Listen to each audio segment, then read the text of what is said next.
Bonk, bonk, on the head. Bonk, bonk.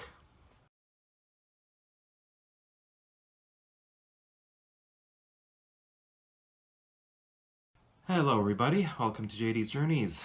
My name is JD and today we're looking at Star Trek Season 1, Episode 8, Miri. I found this episode a kind of strange one.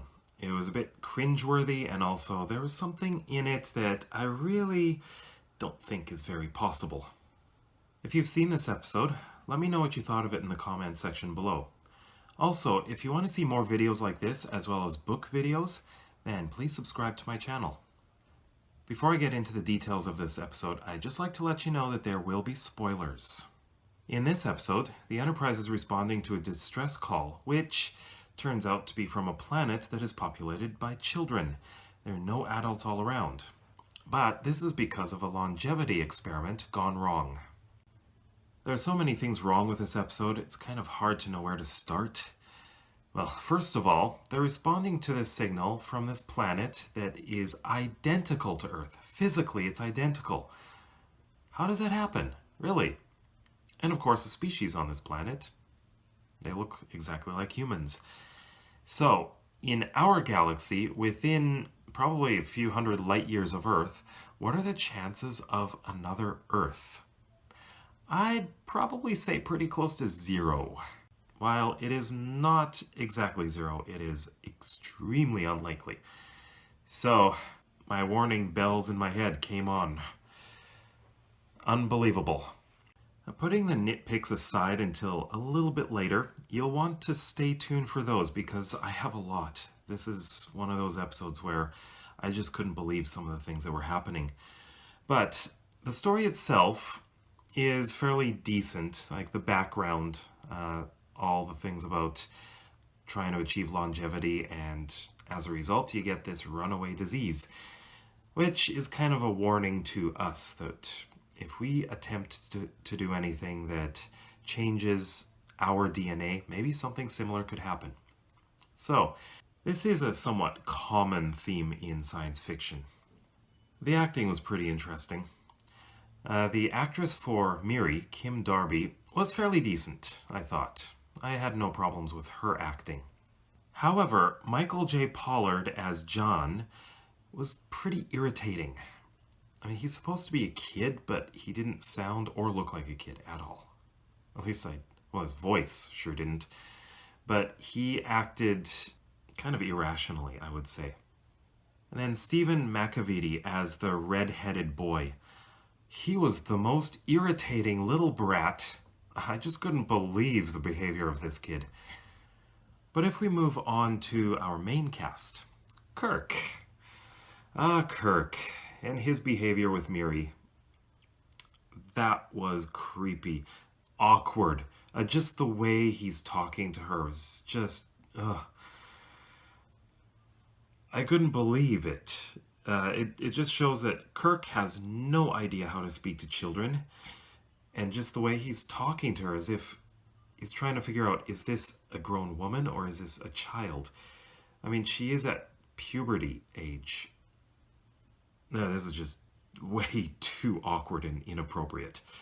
And later on in the episode, we have Kirk, McCoy, and Rand arguing. They're arguing a lot. That's part of the disease, of course.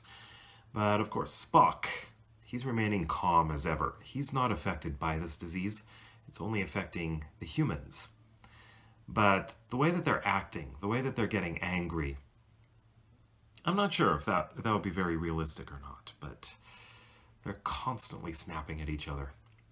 Of course, McCoy, he always gets angry. You know, he's just a crabby guy anyways.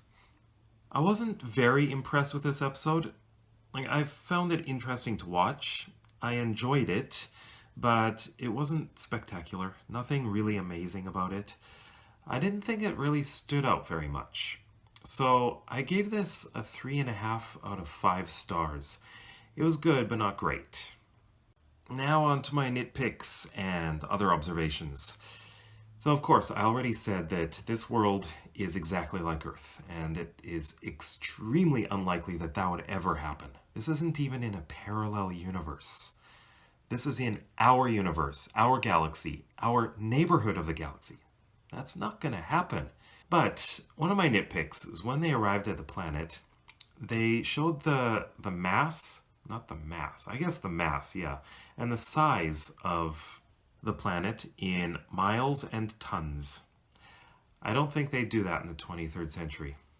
So when they beamed down to the planet, they had the typical away team, Kirk, McCoy, Spock, of course.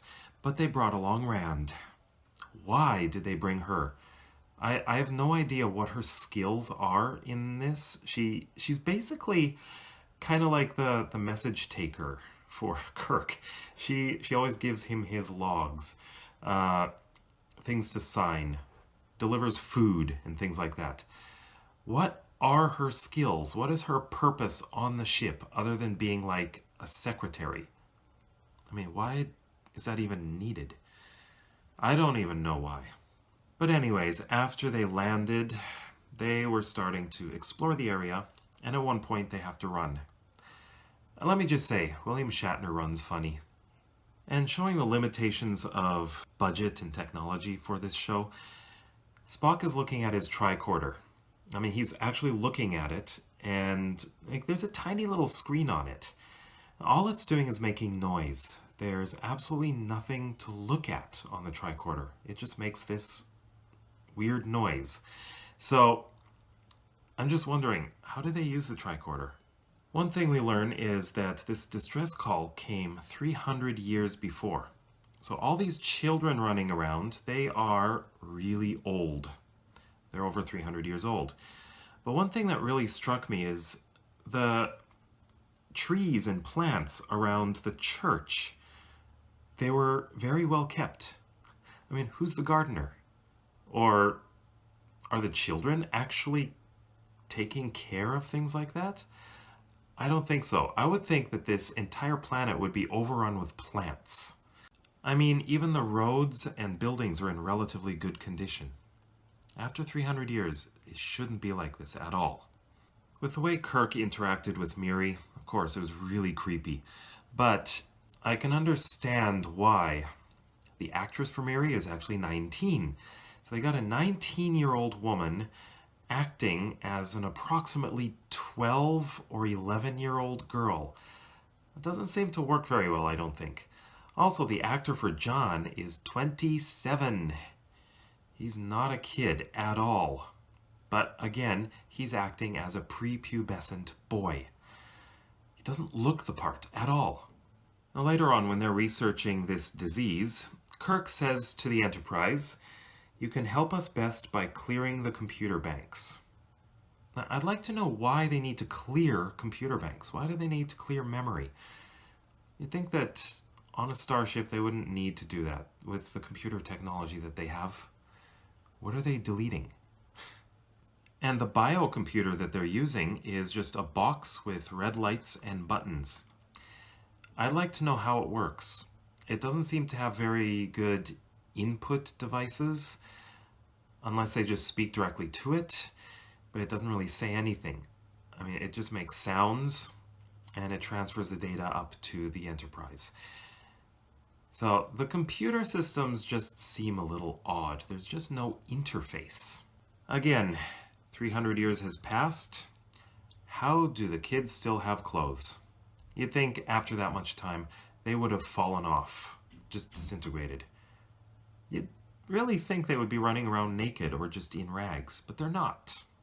Now this is just a little thing. I noticed that Kirk and McCoy both had their uniforms open on the left side, like right here. So there's an opening. Kirk had nothing on underneath, but McCoy had a black shirt. I don't know, just an observation. And again, with the 300-year thing, this is the last time I promise, they had food for 300 years. I would love to know how they can keep food for 300 years. Did they just create this 300-year food supply for the kids to live on? What? I don't get it. Wouldn't the food go bad? And no Star Trek episode is complete without Kirk tearing his shirt. Yeah, he ripped open his sleeves to show some of the blemishes on his arms. Why does he always rip his shirt? Once they found the vaccine, they of course tried it, or McCoy did, on himself. without anyone's permission. Now, the thing that really bothered me about this is the blemishes just disappear really quickly. I don't think that would be possible. They don't just disappear. Like, if you're recovering from some disease where you have a rash, the rash does not disappear within seconds after treatment. And finally, they left this star system at warp 1. Warp 1 is the speed of light. It's going to take them years to get anywhere. Why would they go at warp 1? That just doesn't make sense. So, what did you think of this episode? Did you notice anything else kind of strange about it? Let me know in the comment section below. Also, if you like this video, please give me a thumbs up and please subscribe. You can also check out the next video and the previous video here and the playlist over here. So, thank you for going on this journey to Star Trek with me. See you in the next video. Live long and prosper.